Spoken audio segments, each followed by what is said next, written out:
Daddy నీ కోసం బైకే కొన్నాడు, మా డాడీ నా కోసం కారు కొన్నాడు. మరి మీ డాడీ ఏం కొన్నారా? రే వీరికి బండి ఉందిరా. ఏం బండిరా?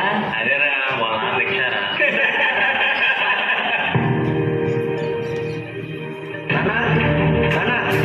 నాకు 2 లక్షలు కావాలన్నా, బైక్ కొనుక్కోవాలి. 2 లక్షల? ఈ రిక్షా తొక్కేవాడి దగ్గర 2 లక్షలు ఎక్కడి నుంచి వస్తాయి నాన్న? నాకా వయసు అయిపోయింది, రేపు నువ్వే నన్ను చూసుకోవాలి. నా దగ్గర అంత డబ్బు ఎక్కడది నాన్న?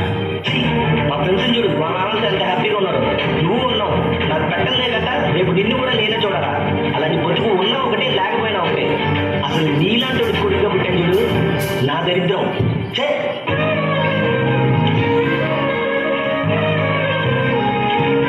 ఎందుకు మొహాలు పెట్టుకున్నావు? నాకు నీ మీద కోపం ఏం లేదు, కోపంతో మీ ఆయన మీద. విన్నానమ్మా, నువ్వు మాట్లాడిందంతా విన్నాను. నువ్వు పుట్టిన 4 ఏళ్ల వరకు నీకు మాటలు సరిగ్గా రాలేదు.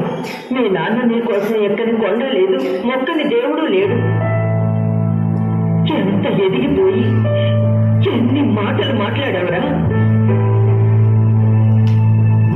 అసలు మీ నాన్న గురించి నీకేం తెలుసు? నా కోసం ఏం చేశావని నువ్వు నీ బాబుని అడిగావు. ఆయన కోసం ఏమీ చేసుకోలేదు, అదే ఆయన నీ కోసం చేసింది. ఒక్కరోజు కూడా ఓ తండ్రిగా లేరన్నావు, కానీ ఒక్కో రోజు నీకు తండ్రిగా మాత్రమే ఉన్నారు.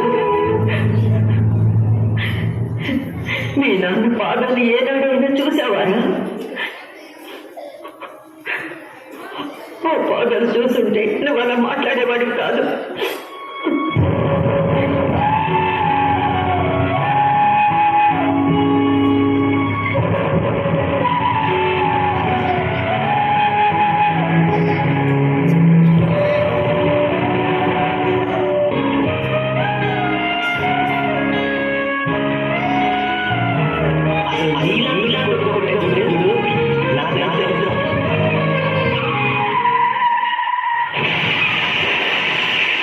సారీ సార్, మీ పాత్రిక లేరు. సార్ మీ నాన్నగారు మీ పేరు మీద 5 లక్షలు పాలసీ తీసుకున్నారు, కలెక్ట్ చేసుకోండి. ఏదో లెటర్లో ఉందే. నాన్న, నువ్వు సంతోషంగా ఉండటమే నాకు కావాలి. అందరి తండ్రులాగా నిన్ను చూసుకున్నందుకు నన్ను క్షమిస్తావు కదా? ఇప్పుడు నీకు నచ్చిన బండి కొనుక్కో. నేను బ్రతుకున్నప్పుడు ఇవ్వలేని సంతోషాన్ని నేను చనిపోయాక ఇస్తున్నాను. నీకన్నా నా ప్రాణం ఎక్కువ కాదు నాన్న.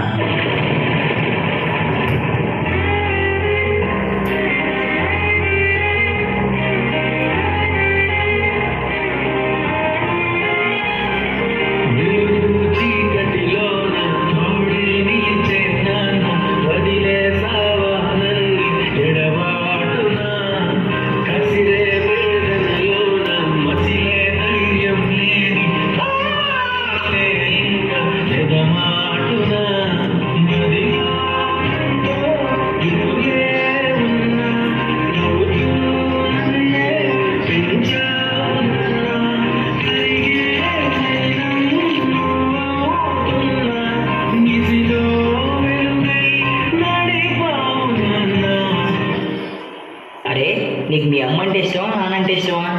నాకు అమ్మే ఇష్టం రా, ఎందుకంటే 9 నెలలు మోసి జన్మనిచ్చింది. అందుకే నాన్నకంటే కొంచెం అమ్మే ఎక్కువ ఇష్టం.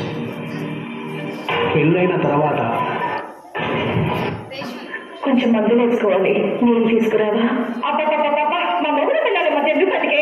బయటకి ఎక్కడికైనా వెళ్ళి చావచ్చుగా. ఇది నా ఇల్లే కదమ్మా, ఇక్కడ నుంచి నేను ఎక్కడికి వెళ్తాను చెప్పు. ఏంటి నీ ఇల్లా? ఏమండి ఏమండి, చూసారా? ఇది మీ అమ్మగారి ఇల్లంట.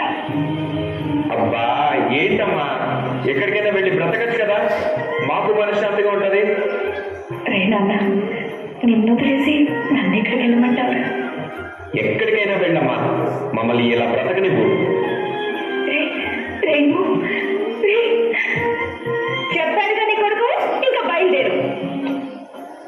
ఏ నోములో చిందు, ఏ పూజ చేసిందు, పరమేశని వరము పొంది పురిసింది కన్న తల్లి, తన శ్వాసతో బంధమల్లి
ఆలోచించు.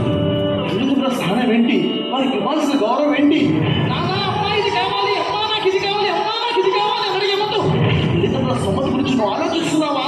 నువ్వు కూర్చోబెట్టే ముందు నాన్న అమ్మ నాన్న పరిస్థితులు ఆలోచిస్తున్నావా? నువ్వు లగ్జరీగా జీవితం గడపాలనుకుంటున్నావా? ఖచ్చితంగా లగ్జరీగా జీవితం గడుపు. నువ్వు సంపాదించి లగ్జరీగా జీవితం గడుపు. మీ అమ్మ నాన్న సొమ్ముతో కాదు. తల్లిదండ్రుల యొక్క విలువ వారు ఉన్నప్పుడే తెలుసుకో.